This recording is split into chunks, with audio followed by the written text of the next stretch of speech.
একটা মেয়ের কি ছেলে ফ্রেন্ড থাকতে পারে না? তার ছেলে ফ্রেন্ড থাকা মানে কি এই যে সেই মেয়েটা খারাপ, সেই মেয়েটার ক্যারেক্টার খারাপ? আরে মেয়ে বলে কি আমাদের কোনো স্বাধীনতা নাই? আমি নিজের ইচ্ছা মতন পোশাক পরতে পারবো না, আমরা পার্টিতে যেতে পারবো না? সমস্ত স্বাধীনতা কি একা ছেলেদের? আমরা কেউ না? তিথি, এত কিছু তো বোঝানোর কিছু নাই, তাই না? তুই ব্রেকআপ করে দে, আমি তো আছি তোর পাশে। ও তো আছেই, যে কিনা সময় এবং সুযোগের অপেক্ষায় আছে, যে সুযোগ পেলে তোমার ক্ষতি করতে একটুও দ্বিধাবোধ করবে।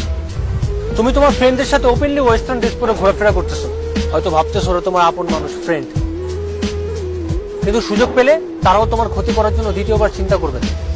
তারা হয়তো তোমার সামনে ভালো সাজার অভিনয় করতেছে, কিন্তু আড়ালে তারাও তোমাকে নিয়ে স্বপ্ন দেখে। একটা মেয়েকে হট বললে তারা খুশি হয়, মনে করে এটা একটা কমপ্লিমেন্ট। আরে ভাই, একটা ছেলে কোন নজরে দেখলে তোমাকে হট বলতে পারে আর তাতে তোমরা খুশি হয়ে যাও? হট শব্দটা কখনোই একটা কমপ্লিমেন্ট হতে পারে না। তাই বলে আমি তোমাদের মেয়েদের দোষ দিচ্ছি না, তোমরা সরল মনে ছেলেদের বিশ্বাস করো, আর ছেলেরা সেই বিশ্বাসটাকে কাজে লাগিয়ে তোমার ক্ষতি করার চেষ্টা করে। তো তুমি যেন গতকালকে আমাকে কি বলেছিলে, তুমি তোমার ফ্রেন্ডের সাথে ট্যুরে গিয়ে ঘোরাঘুরি করবে, আর তোমার ফ্রেন্ড তোমাকে নিয়ে কি প্ল্যান করেছিল তুমি জানো?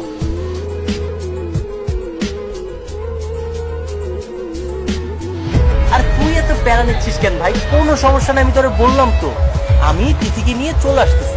শোন, মালটার পিছনে অনেকদিন ঘুরছি, বুঝছিস? খুব কষ্ট করে ম্যানেজ করছি, অবশ্য এখনো আমার অন্ধের মতো বিশ্বাস করে। তো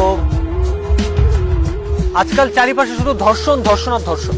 আমি জানি এই ধর্ষণের জন্য কখনোই একটা মেয়েদের বাজে পোশাক দায়ী না, দায়ী আমাদের মতো ছেলেদের বাজে মন মানসিকতা। রাস্তাঘাটে একটা মেয়ে ওয়েস্টার্ন ড্রেস পরে ঘোরাঘুরি করলে আমাদের মাথা নষ্ট হয়ে যায়, পাগলা কুত্তার মতো আমরা তাদের উপর ঝাঁপিয়ে পড়ি।